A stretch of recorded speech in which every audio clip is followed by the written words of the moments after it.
एक गांव में एक चुड़ैल का साया था जिससे उस गांव के लोगों की जिंदगी ही बदल गई। आइए देखते हैं कि गांव के लोगों के साथ क्या हुआ था। एक दिन गांव की 3 औरतें, जिनका नाम श्यामा, रूपा और सपना होता है, आपस में बैठकर बातें कर रही होती हैं। अरे रूपा बहन, मैं तुम्हें क्या बताऊं, मेरी सास ने तो मेरा दिमाग खराब कर रखा है। अगर मेरा बस चले तो मैं उसकी जान ही ले लूं।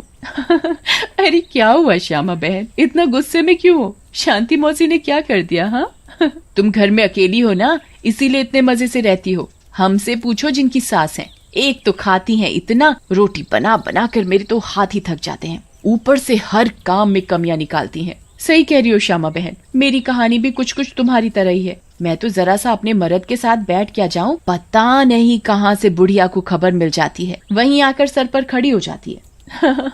हाँ ये तो चिंता की बात है सपना बहन, मौसी को समझाओ, नहीं तो दादी कैसे बनेंगी। रूपा की बात सुनकर तीनों जोर जोर से हंसने लगती हैं। तभी उनकी नजर एक गोलगप्पे वाली पर पड़ती है। गोलगप्पे वाली बहुत ही सुंदर होती है, उसे देखकर तीनों से रहा नहीं जाता और वो तीनों गोलगप्पे वाली के पास चली जाती हैं। अरे तुम तो औरत होकर गोलगप्पे बेच रही हो।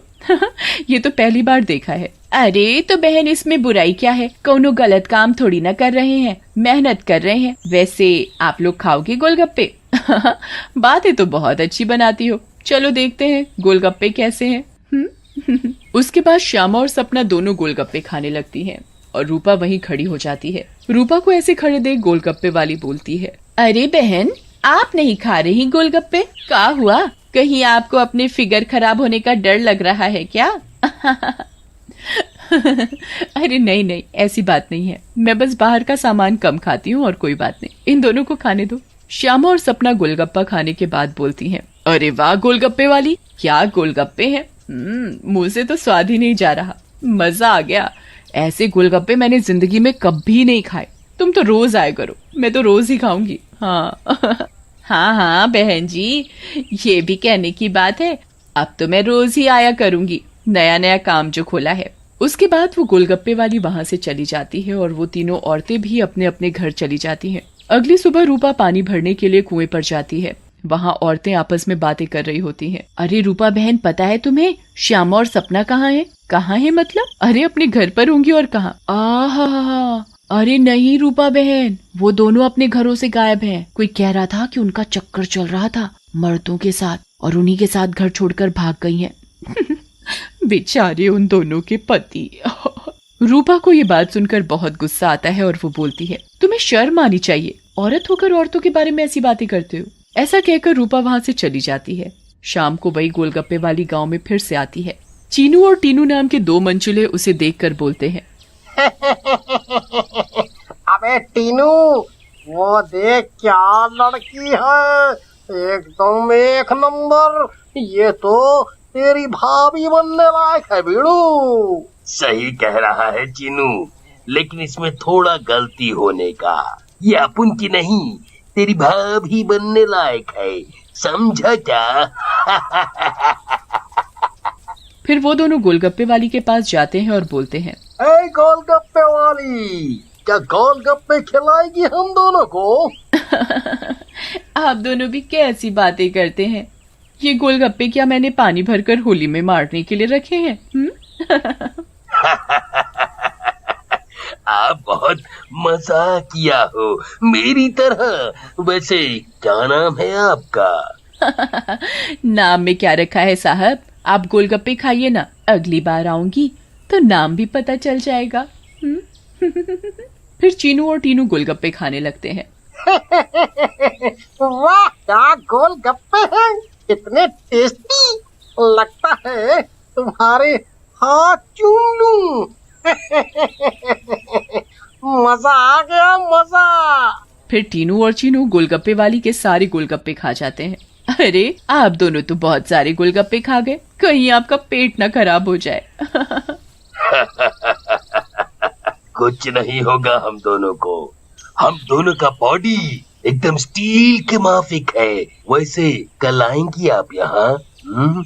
लेकिन गोलगप्पे वाली कुछ नहीं बोलती और वहाँ से चली जाती है। रात में ज्यादा गोलगप्पे खाने की वजह से टीनू और चीनू के पेट में दर्द होता है।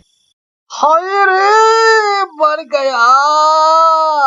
अरे टीनू भाई, ये लड़के का चक्कर अपन दोनों के लिए भारी पड़ गया रे। बहुत तेज दर्द हो रहा है पेट में। सही बोल रहा है भाई, अपन के पेट में भी बहुत गुड़गुड़ गुड़गुड़ सा हो रहा है और टॉयलेट तो कई बार होकर आया।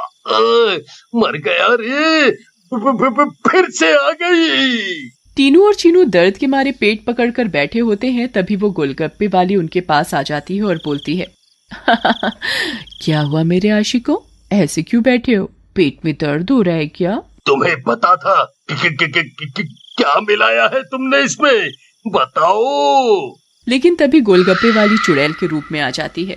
उसे ऐसे देखकर टीनू और चीनू दोनों घबरा जाते हैं और भागने लगते हैं। ये क्या हो गया अपन लोगों के साथ? हम तो परी समझ रहे थे, ये तो चुड़ैल निकली।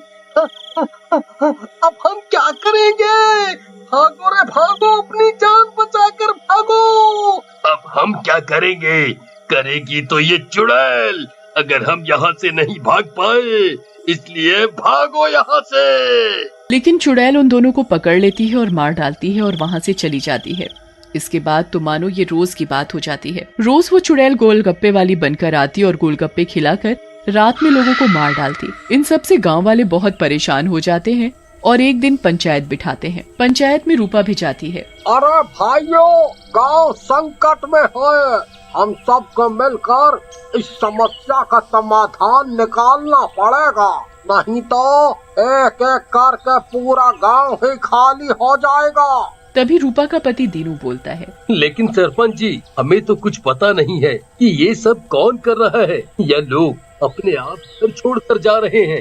सही कह रहे हो दीनू बेटा, लेकिन हम ऐसे शांत तो नहीं बैठ सकते और अपने गांव वालों को जाने नहीं दे सकते।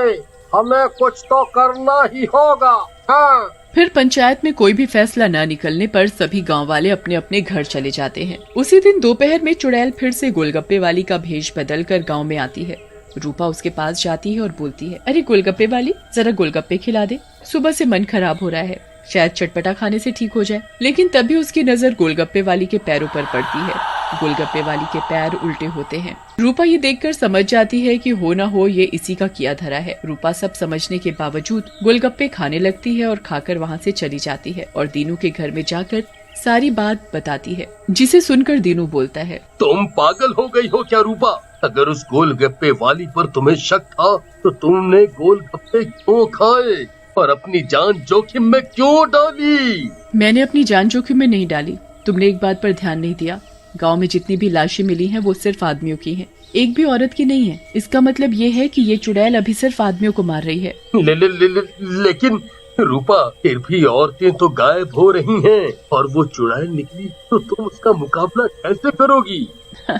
हम औरतों में बड़ी शक्ति होती है, हम अगर अपनी पर आ जाएं तो किसी को भी अपने बस में कर लें। ये तो एक चुड़ैल है, इसे मैं देख लूंगी। तुम चिंता मत करो। फिर रूपा और दीनू अपने कमरे में सो जाते हैं, लेकिन रूपा की चिंता में दीनू को नींद नहीं आती और वो आंख बंद करके लेटा रहता है। रात में चुड़ैल उन दोनों के कमरे में आती है और रूपा को यूं आराम से सोते हुए देखकर हैरान रह जाती है। ये औरत तो वाकई बहुत निडर है, क्या मत सो रही है, लेकिन आज के बाद डरेगी। ऐसा कहकर चुड़ैल सोती हुई रूपा को उठा लेती है और जंगल की ओर चल पड़ती है। दीनू भी चुपचाप चुड़ैल का पीछा करने लगता है। चुड़ैल एक गुफा के सामने पहुंचकर रुक जाती है और गुफा को खोलती है। खुल जा सिमसिम। गुफा का दरवाजा खुल जाता है और चुड़ैल अंदर चली जाती है। दीनू भी चुपके से उनके पीछे पीछे अंदर चला जाता है। अंदर जाकर चुड़ैल रूपा को एक अंधेरे कमरे में ले जाती है और रोशनी करती है। जैसे ही वहाँ रोशनी होती है, गांव की बाकी औरतें भी रूपा को दिखाई देती हैं। श्यामा और सपना भी वहाँ होती है। अरे चुड़ैल, ये सब क्या है? गांव की औरतें, तुम ये क्या कर रही हो? लेकिन चुड़ैल कुछ नहीं बोलती। रूपा बहन, ये चुड़ैल पूर्णिमा के दिन हम सब औरतों की बलि देगी, बचा लो हमें। ये बचाएगी तुम्हें। इसकी जान तो खुद खतरे में है। तभी वहाँ दीनू आ जाता है और बोलता है, रूपा की नहीं चुड़ैल, बल्कि तू खतरे में है। दीनू सब औरतों को जलती मशाल दे देता है। चुड़ैल, तूने हमको और गांव वालों को बहुत परेशान किया है, गोलगप्पों की कसम तुझे छोड़ेंगे नहीं। ऐसा कहकर औरतें चुड़ैल के ऊपर मशाल डाल देती हैं और चुड़ैल जलने लगती है। मुझे जाने दो, छोड़ दो। लेकिन चुड़ैल थोड़ी ही देर में जलकर भस्म हो जाती है।